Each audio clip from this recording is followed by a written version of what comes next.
I'm going to start you all off with a quote from Anakin Skywalker.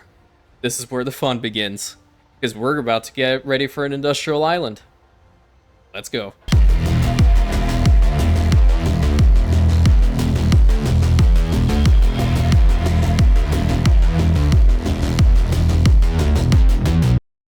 Hello everybody and welcome back to another episode of the Anno 1800 Beginner's Guide series. Hope you all are doing well. At the time that this video actually comes out, it is Christmas Day. I hope everyone is having a very happy and safe holiday season. And I hope you get any gift that you're wanting and you've been wanting for a long time. You know what gift I wanted? 1,500 Rantians by the end of the year, and we managed that. That is my gift, and that is incredible to have such amazing people supporting me. Truly, you all are amazing. So let me teach you guys how to set up an industrial island. And we're going to talk about why an industrial island is important, what to really start with an industrial island, how to go about it, so it's not stressful. You can take it easy, just relax, and go from there. So, it really differs between people when to start off making an industrial island. In this case, with the guide series, I wanted to actually work towards getting every single citizen tier for the old world before doing that, because I wanted to make sure I had access to every single one of the buildings necessary. So when we do get to the spot of actually having a industrial island be formed, we'll have everything. Okay, we don't need to wait for anything. We don't need to focus on, going back to our main island to upgrade more people. No, we didn't need that. Not at all. So, we have all this industry here. That's the first thing you're seeing. This is where you started from. What I would normally say is establish one capital island for yourself. Sometimes you might have two. You might even have three. These are going to be your resource generators through just your workforce. I guess that's the best way of putting it. Later on, this kind of makes a little bit more sense when we start talking about the mail system of this particular game. But when you're dealing with an industrial island, it is essentially moving everything that's vulgar, everything that has pollution, over to another island, and you're going to centralize all of your workforce there so you can optimize it to high hell. That is literally the goal. And it does sound a lot more daunting than what it truly is. I remember when I was starting playing Anno 1800 and the whole, watching YouTubers create these industrial islands, I was just over here like, what the heck, man? I have everything on one island. I don't know what the hell I'm doing. But I figured it out. Let's figure out and discuss why. We don't need to figure it out. We need to discuss it. Let's discuss. See, I'm even correcting myself when I'm doing this guide. Isn't that crazy?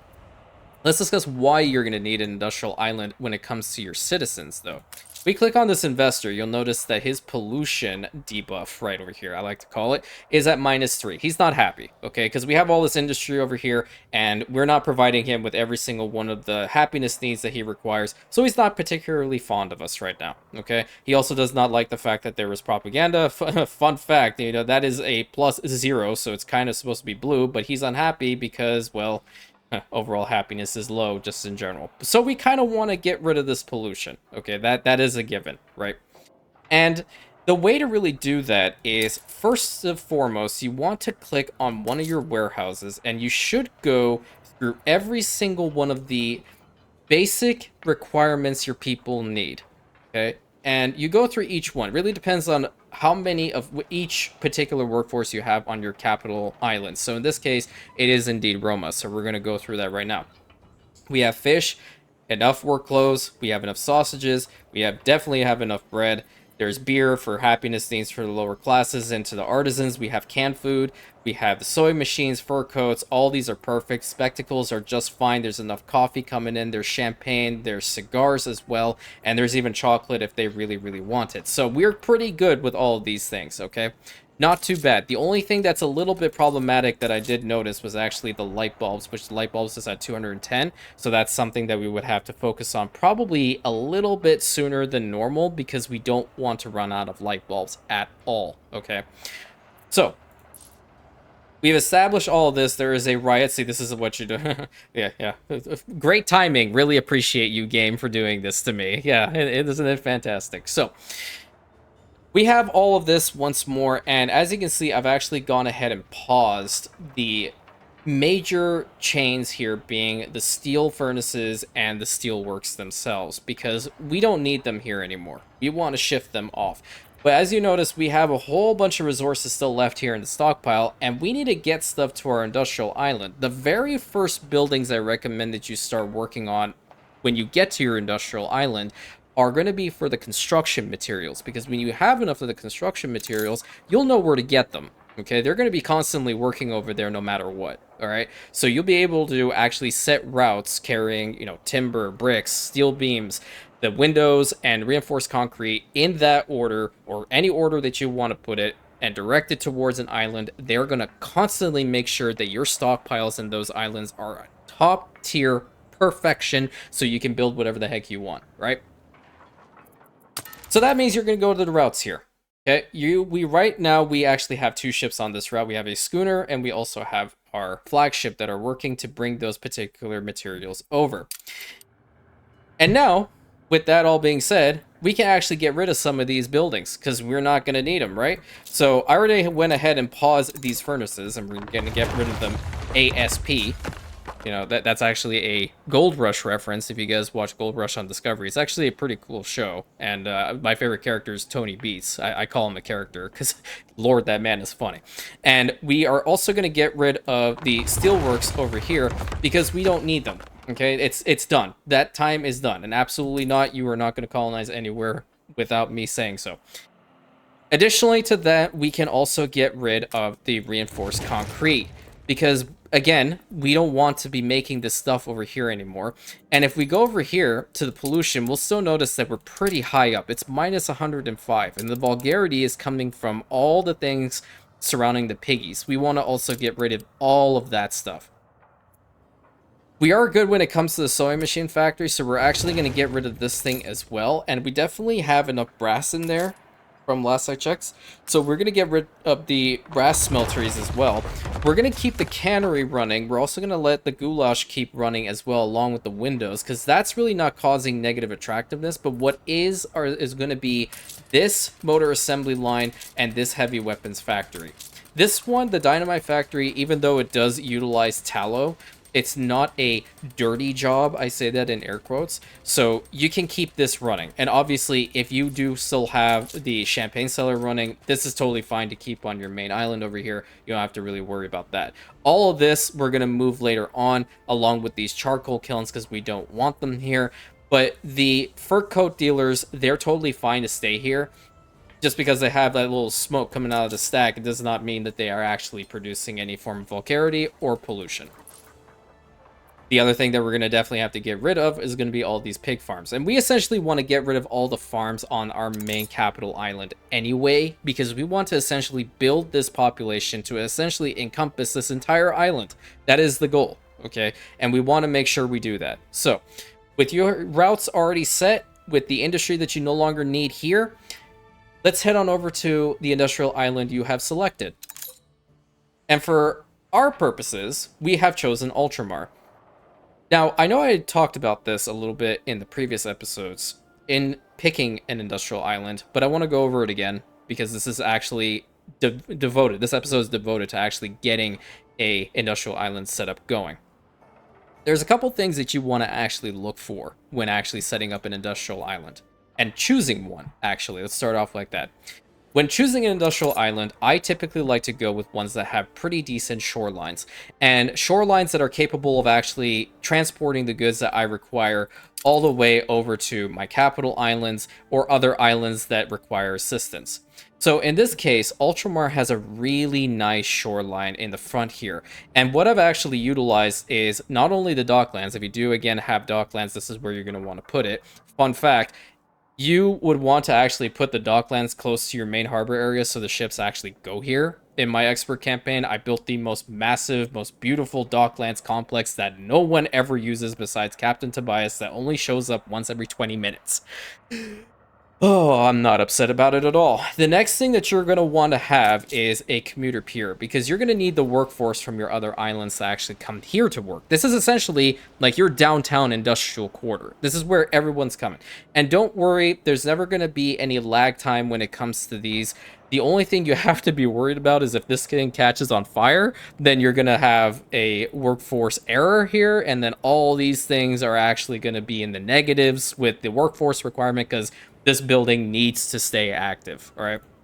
And it really depends on where you want to put it, really. Any free harbor area slot is totally fine. I just decided to put it in the front here just, just because.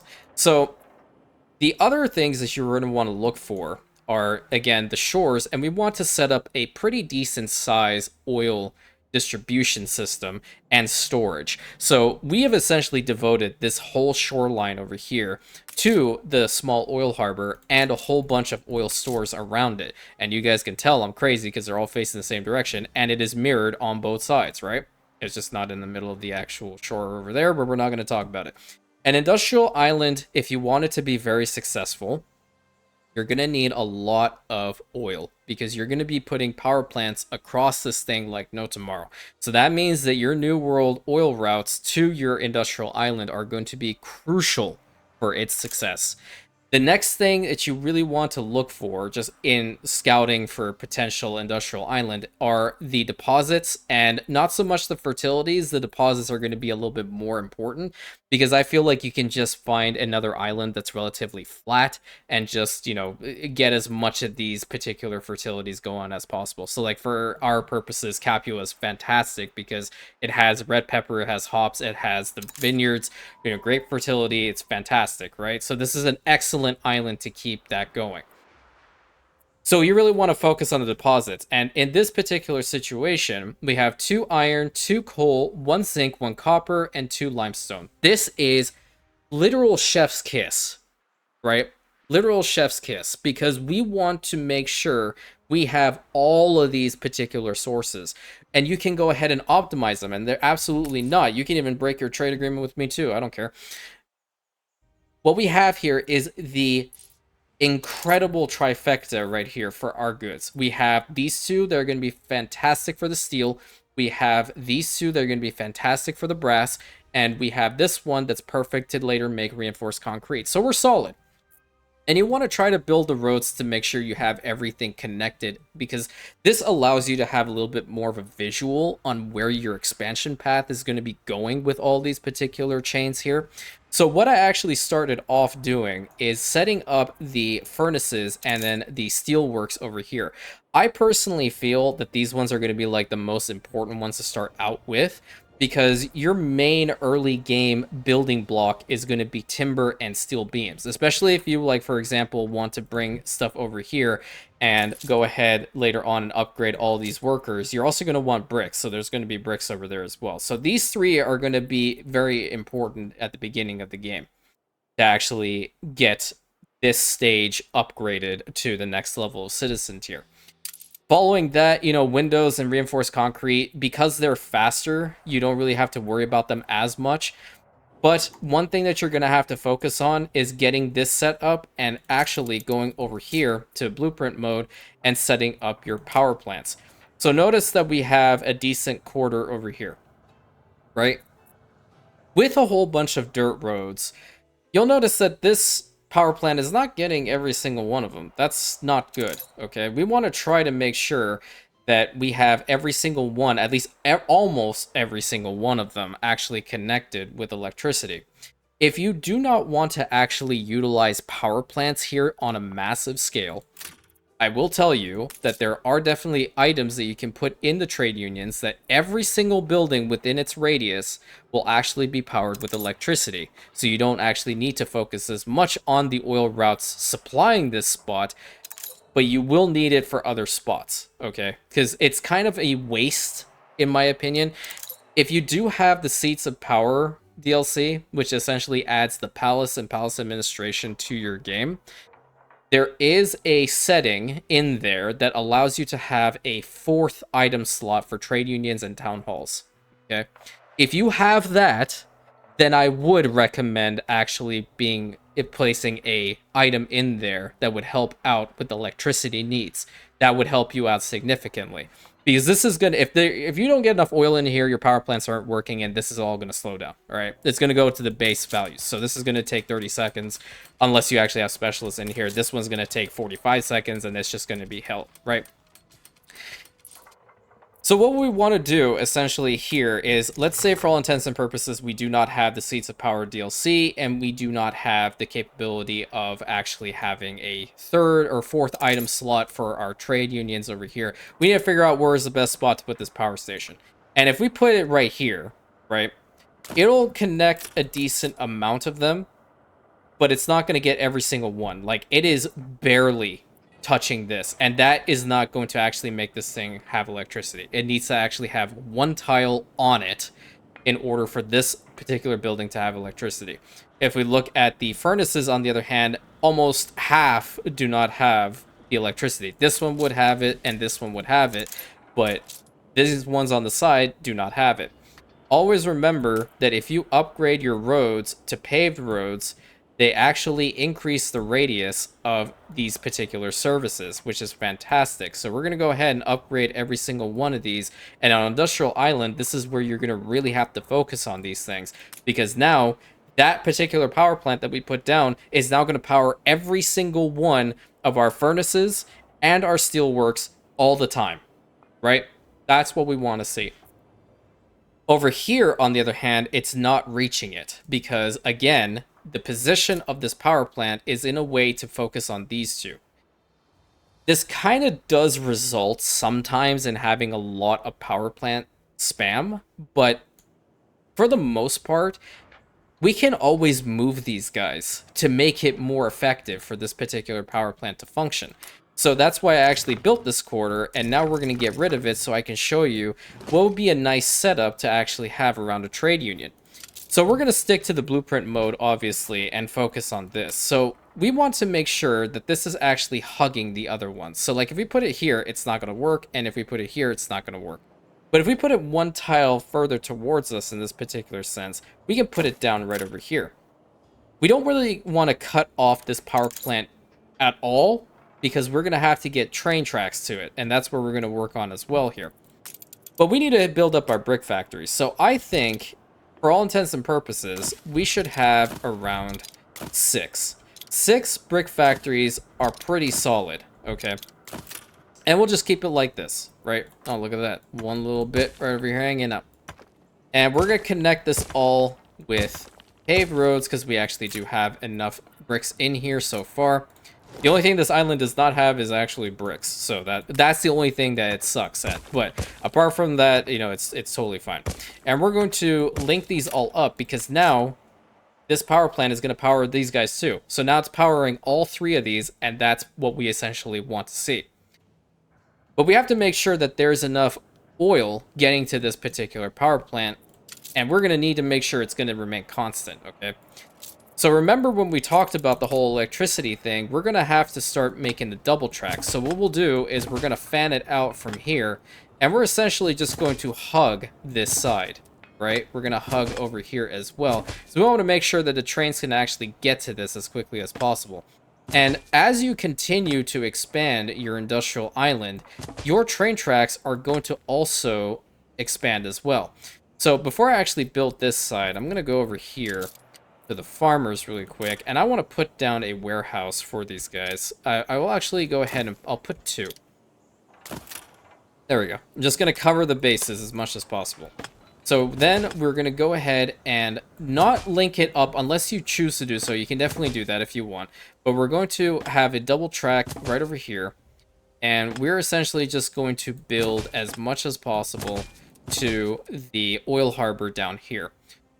I think what I'll do is I'm actually just going to hug this cliff side, and we're going to bring it down a little bit further to like maybe here-ish, and we're going to do the same over here. Remember to have regular locations where they're linked. That also does help out a decent amount when it comes to the whole parallel track issue. Get rid of one track over here, and we're going to bring this and link it up right there. And we're going to do the same and bring it up to here. So now they're linked up over here. We're linked up to our main oil harbor. And, you know, you can go ahead and build this thing right now. We don't have an oil route set to this, but it is a good thing that we got the power plant actually linked up to this, because this is what we essentially want to power. The only problem, and this is what I'm going to mention very early on, is if you have the actual industrial quarter in this particular sense for steel and for steelworks actually powered, but the mines are not, currently the supply and demand is at a perfect stage when it comes to these two. We can even have more steel works actually be made here, because it's only consuming 3, but we're producing 8 per minute, right? So we're keeping 5 in our stockpile at all times.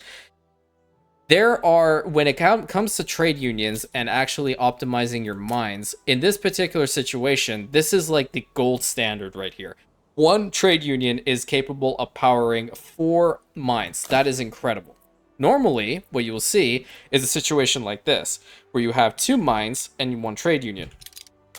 Or, heck, even just 1 mine and 1 trade union.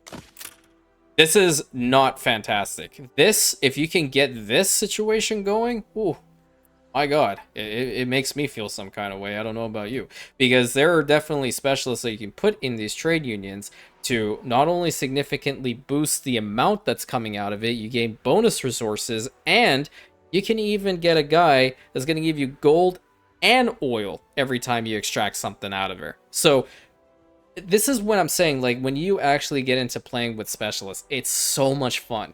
And this is just the part of Anno 1800 that I love the most, is breaking the game, figuring out how fast I can actually produce specific goods, and, like, just showcase it to everybody at this point, because now I'm making YouTube videos. Isn't that fantastic? So, we have the steel, we have the steelworks, we have the bricks set up. The timber, I personally don't really build sawmills on my industrial islands to start, because truth be told, like, your main island, you're still gonna have a little spot there. On the other islands that you have, like for Capua right here, we have a whole quarter set to this, and they are very fast. They're at 15 seconds. You can't power lumberjack huts, but you can power sawmills.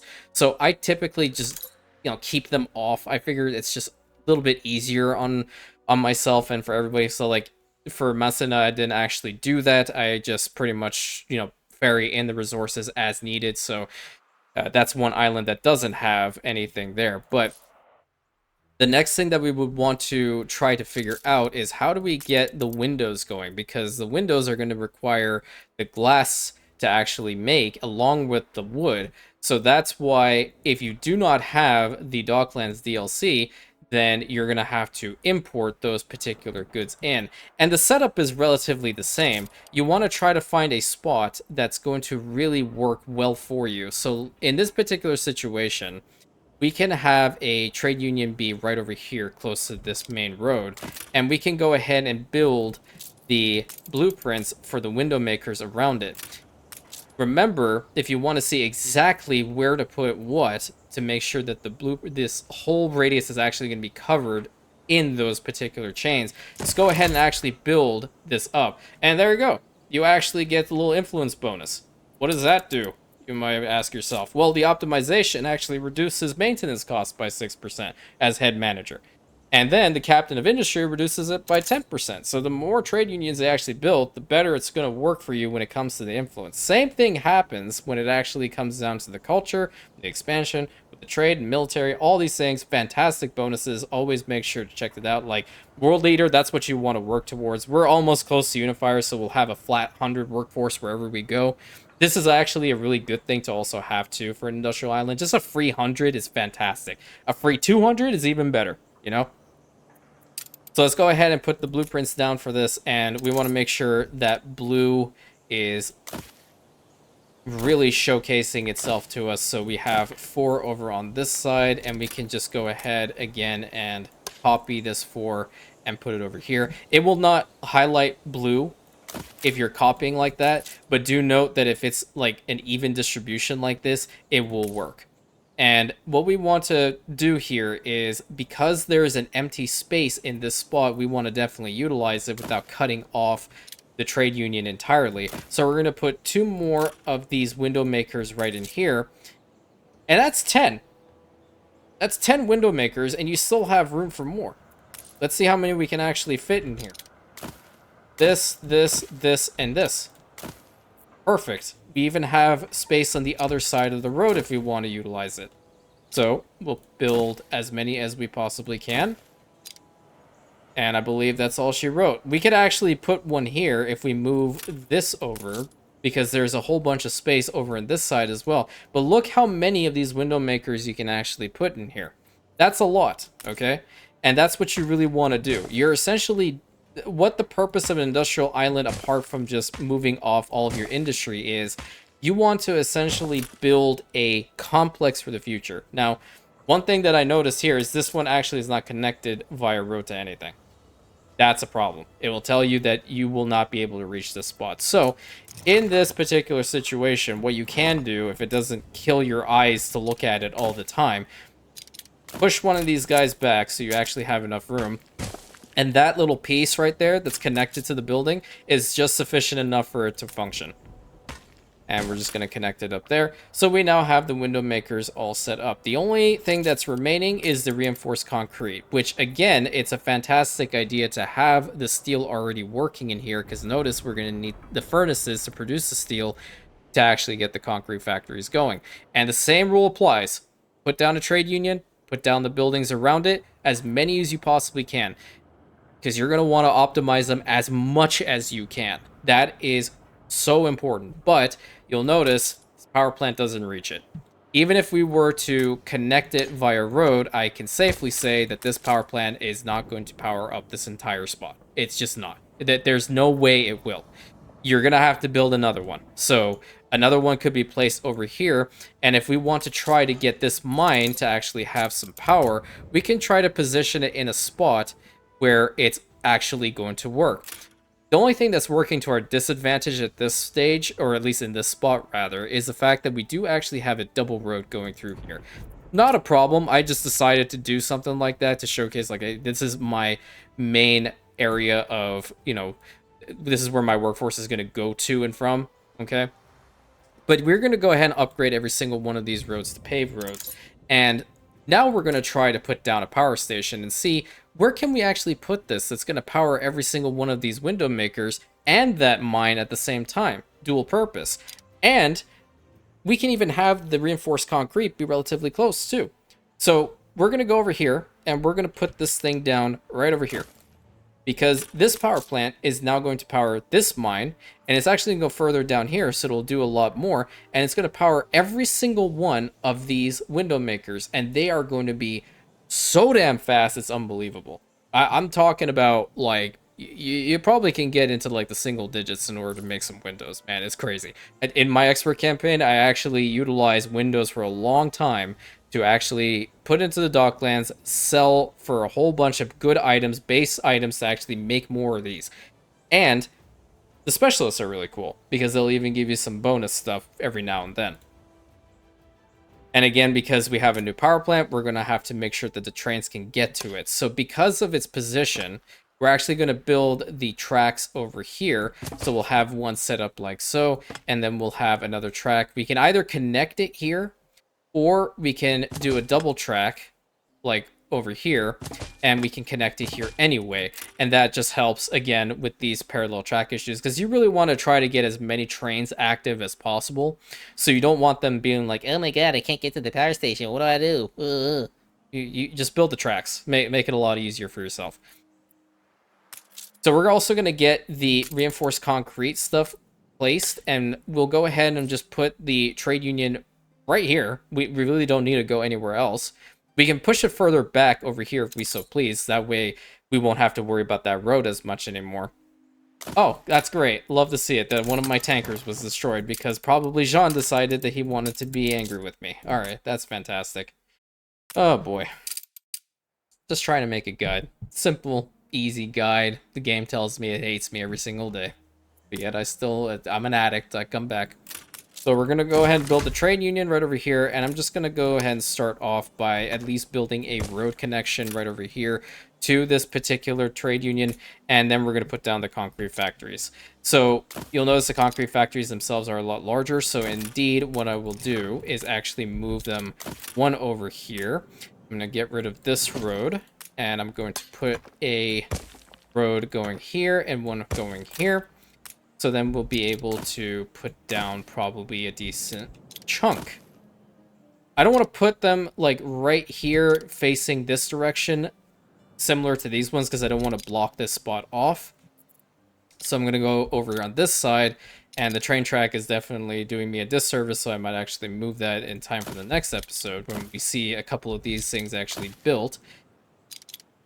So we have all of these, and we can tilt one on its side like this, and we can do the same with this one. We should be okay. The reason why we're doing it over here, and like we couldn't do with the window makers over there, is just the size of the building itself. You can go ahead and put a lot of roads, so every single one of these are actually going to be connected. And now, the best part about this is, they all have electricity when you power that thing up. So, we have all of our base stuff, again, minus the timber. I just personally, again, don't believe that timber is that important to really get going at this stage. You can get timber on your main islands already on massive degree. It's really not that terrible to not have it here. The only thing that I would just mention is make sure you do have a route that's consistently bringing in timber for you. That way you make sure that you can actually build these things. Because if you don't have it, then you're going to have to waste time to actually go take a ship all the way over to where, let's say, Roma in this particular situation, get a full load and just bring it over here. I know that sounds weird, but, you know, it is what it is. These are the main buildings you want to start with, and definitely know that we can put bread here. We can have the sausages here. We're definitely going to want the sausages here. We can have the beer factories here. We can have the sewing machine factories. Every freaking thing we can have here. Definitely the advanced weapons, because that's a dirty job. The spectacle factories. The penny farthings, that's absolutely... The light bulbs. Crucial to get the light bulbs here, because that's the one thing that we're going to need. A lot of light bulbs. The thing that I want to, again, mention with Docklands and the industrial islands, and I think this is going to be the last point, because we're now going into 30 minutes of this particular video with me constantly rambling on. I don't essentially want to overload you. I want to go in stages. So... the reason why the Docklands is really a game-breaking DLC is the fact that you're capable of importing practically everything that you need for an industrial island to survive. So, right here, we can go ahead and import coal and iron. We won't always have to focus on our actual mines to actually get this going all the time. We can have clay imports over here. The quartz sand, you can completely ditch the quartz sand altogether in favor of the glass itself. So you can just get glass in here, ditch this entirely. You can also go ahead and bring in like furs. You can go ahead and even just like bring in the sewing machines outright. Don't even care about producing it. They are exporter level rare, so you're going to definitely want to make sure you have something better than fish in here to trade with. You can even cut out light bulbs entirely. Bring in the light bulbs. You know, that's why this thing is so powerful. It's game breaking, because before this, you actually had to position and make islands specifically to cater to bringing in the resources that this spot requires, right? So, hopefully this was a good intro to this. We are definitely going to be focusing in the next couple of episodes on getting the industrial island completely solidified so you guys can see the buildup. But just to recap, slowly remove the buildings that you don't need from your main island or wherever you're producing it. Have routes bringing over the construction materials over to your new industrial quarter, which is going to be the island. Start out with steel. You shouldn't need to focus too much on timber. If you would like to bring timber over here, that's on you, Chief. If you really want to focus on every living thing about the construction materials, that's fine. You also will want to get the steel beams working immediately thereafter, along with bricks. Make sure you have clay imports here. If there's a clay pit already here, then you can definitely see these things already work. We don't have one, so we have to import it. Following that, you're going to want to make sure you have the stuff for the windows and then for the reinforced concrete. That's what you want to start off with. So then later on, when we're focusing on the actual basic goods, you won't need to worry about the construction materials. First, foremost, done, easy peasy. Okay? Feel free to watch the guide a couple times. If you definitely want anything clarified, please message in the comment section. I'm very active in responding to comments. I definitely want to make sure that I help out as much as I possibly can. I know that there are a ton of guides out there, but when I actually said that I was going to come at these guides with a fresh perspective, I definitely want to make sure I am providing everybody with that fresh perspective. If you have questions, ask them. Join the Discord, you can definitely ask me questions there. You can DM me. I don't have my DMs locked for, if you're not a channel subscriber or member, I don't even have memberships active. So message me if you have questions. I'd be more than happy to answer them. I want to make sure that you succeed. I want to make sure that you have fun playing this game, because it's a very fun game when you get everything going. That's what you want to do. Then you can go and conquer every island and not care about it. So until next time, my friends, thank you so much. Hopefully you guys enjoyed this episode. Please consider like, commenting, subscribing, hitting that bell button, sharing it with your friends. Hope you have a great holiday, and I'll catch you in the next episode, my Rantians.